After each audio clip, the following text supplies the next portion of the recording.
Welcome back to Themed Journals. I'm April. Okay, so this is the finished journal cover. Let me just take the paper out real quick. I was measuring the paper. All right. Let's put that there. So here's what it looks like. See how beautiful that is? Yeah. And then the top, it's got a nice little sewn edge, and so does this one. And then the bottom one, I don't know if you can see it, but it's a hidden stitch, and it's stitched all the way across the bottom. Okay, so just to show you what the paper looks like now with it, about like that is where it's going to go. And I measured out, I needed at least 39 pages, plus I wanted to give my daughter room to put in photos and stuff like that. So there you go. So all right, that is that. Now, just so that I can go over with you all, what I did is, yeah, I had to cut a new one. This was a piece of crap. Anyway, I folded it like this. And then, as you saw in the disastrous video that I just had to stop filming on, and recut this and repin it, I pinned it down the side. And what I did was I put the book inside of here. And then what I did was I measured it with my pins where the edge of that book is. And then I went down that edge of pins. And then I put the same thing on this side and did the same thing. I put an edge, you know, here at the length of the insides. And then what I did is I pinned the top, and then I did a little stitch across here about that much. Okay, so let me just show you again, about that much. Okay, and then what I did was, after I sewed it, I turned it inside out. We're going to pretend I sewed it. Turned it inside out, and then stuck the book in this way. And then what I did is I went like this. Let's see if I can show you. Okay, let's say that this was the longest one. Then I went like this, and I matched the top edge to the bottom edge, and then I pinned it all the way across. Once the book was, the insides of the book were tucked in here with the 3 edges sewn. And then I sewed this edge with the hidden stitch. So that's what I did. All right, so we got a lot to do tonight. Excuse me. All right, I took a book piece, and I'm just going to scratch the back real quick. I didn't have time to do this earlier, but what I did have time to do is to go and prepare the front half of this.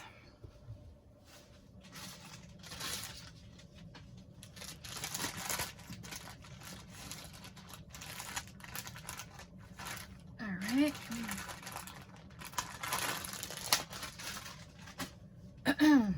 And I'm just going to give it a little rub to get the yuckies off of it. Now, what we're going to do on this side is, it's nice and smooth, and what I did was I used my knife and I just took 2 layers of cardboard off in most places. This corner didn't really want to come off earlier.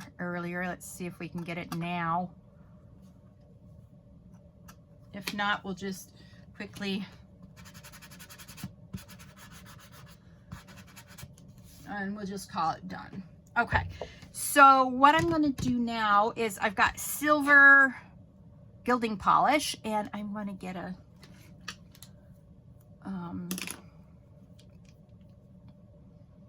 see, silver, yeah. All right, what we're going to do is put a base down.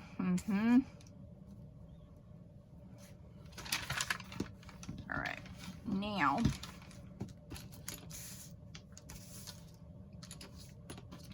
let's put this knife away so I don't hurt myself.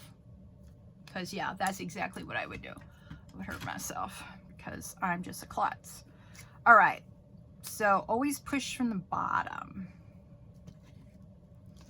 All right, and then we're just gonna go until it's nice and spread across here, and we're gonna have to let this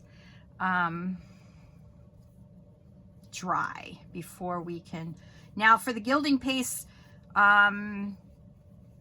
you'll want to get it a decent layer, and you'll want to go all in one direction, otherwise you're going to have a time with the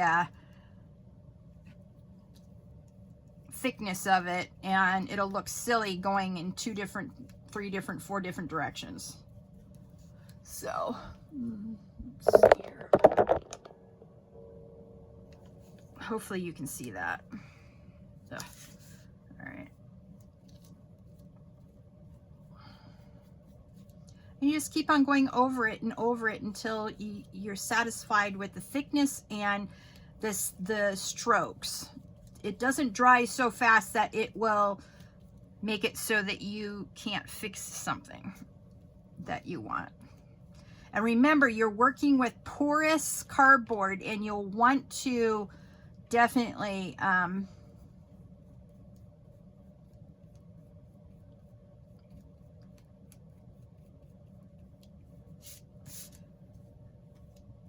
make sure that the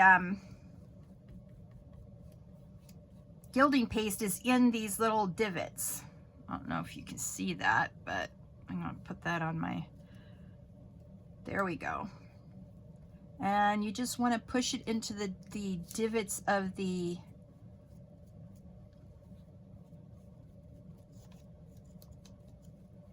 puzzle piece. Yeah. I think these puzzle pieces look so nice with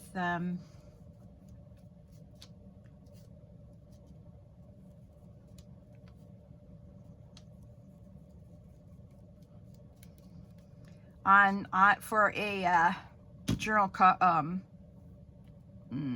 nameplate. Yeah, nameplate. That's what I'm thinking of.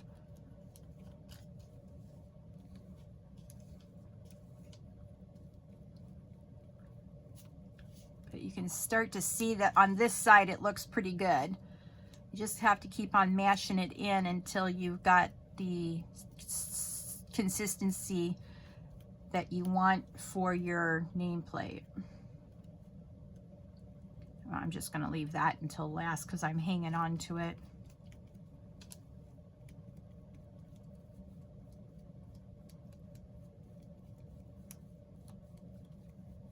All right, you can still see bubbles or places where if you put your brush across, it sort of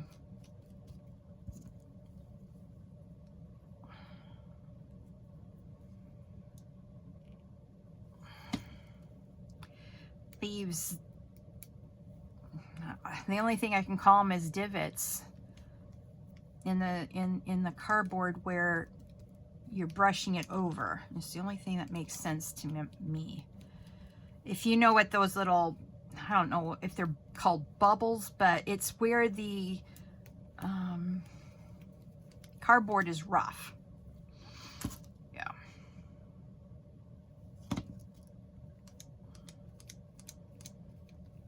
And what I'm going to do is I'm going to let it dry, and then I'm going to go and do all the sides and let that dry, and then I'll put the name on it, and then I'll glaze it with a extra thick glaze so that this doesn't come off, the gilding paste doesn't come off. Oops, look at that big blob. Oops, sorry.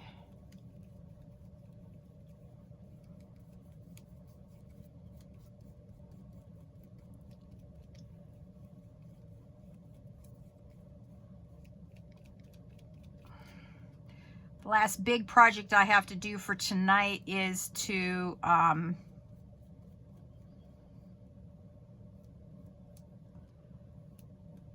what do you call it? Is to print the pages for this journal. There's like 39 or 40 pages. I think the girls' journal I did was 39 pages. I have to change the pages from a girls' journal into a boys' journal, so that means changing the colors in my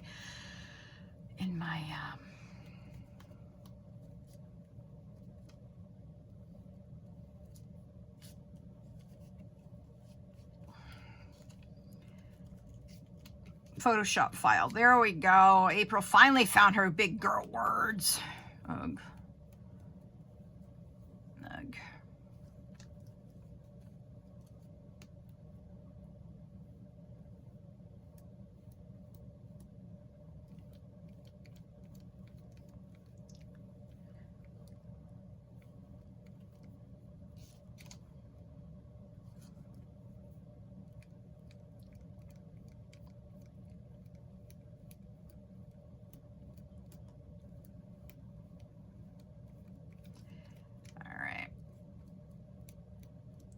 Have to do a little bit more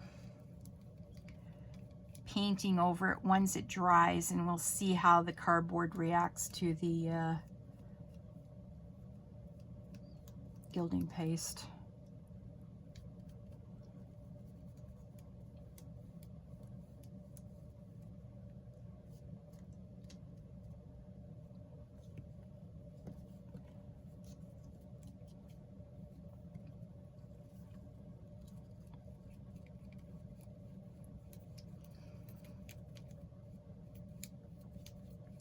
Yeah, you want this to be very smooth.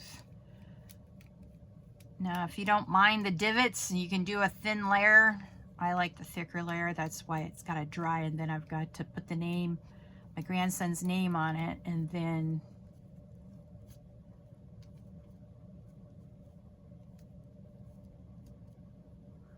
all right. I think that'll do for now anyway.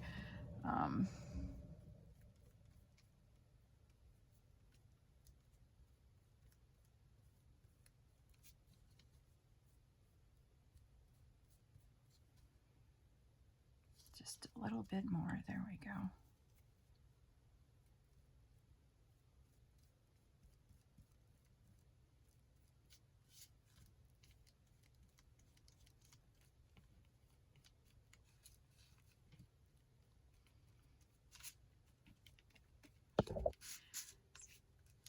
All right, see here in this corner, it needs a thicker layer because see that?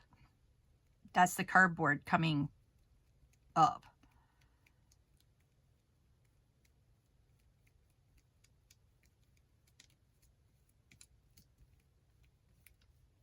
All right, I think we've got most of this now.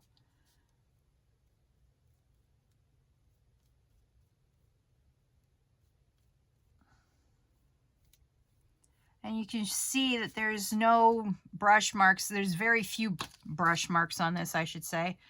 All right.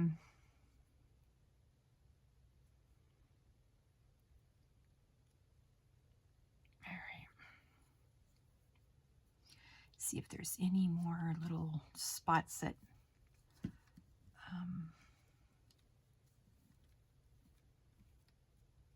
just trying to use up what's on my paintbrush.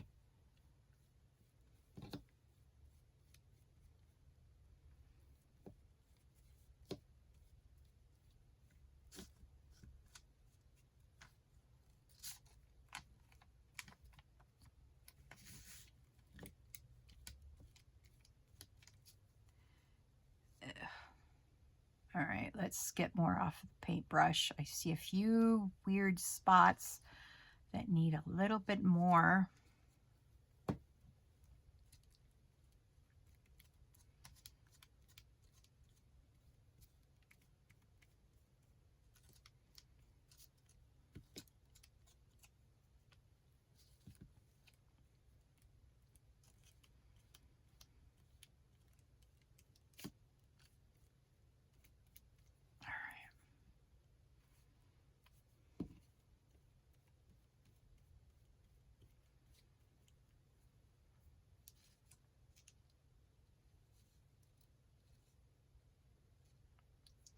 Well, you can't get it back in the tube, but you can use the tube top to move it across your reposition it on your brush. Yeah, that's what I'm trying to think of. Oops, sorry.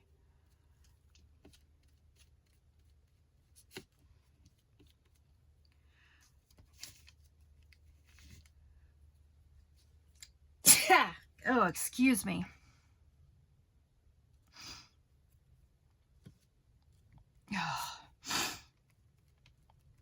See, it's not thick enough here because I brushed my brush across it and then it left a mess. And what I'll do as the gilding paste sinks into the cardboard, you may have to give it a second layer. Look at that.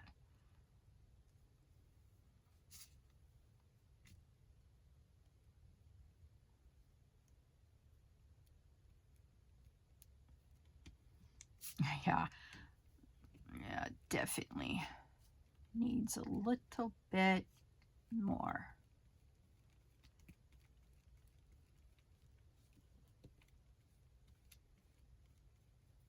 Mm.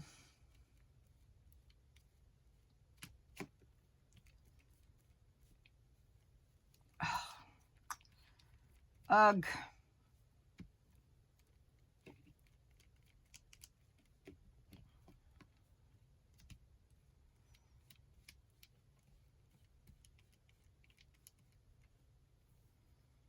All right, let's see if we got anything left. Oh, yes, we do. That we need to reposition and use.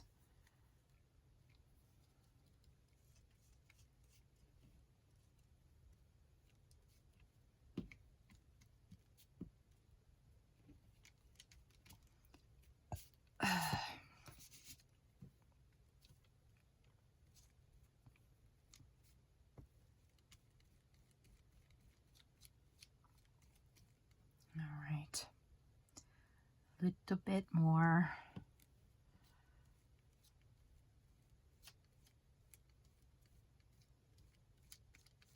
All right, I'm done. I'm done. I'm done. All right.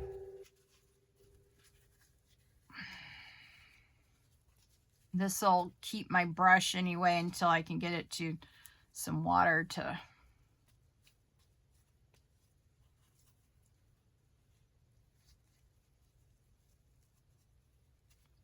rinse the rest of it off. All right. Come on. All right. I've got to put that with the gilding paste. It was somewhere where it should not have been. And thankfully I found it. I was looking to buy more. The gilding paste has gone way up. Can't believe it. Most of the tubes, this tube was like, I don't know, between 10 and 15. All the silvers I could find were between $15 and $25. So yeah, I'm not impressed with the gilding paste price. That's for sure. Bet you it all comes from China. Anyway.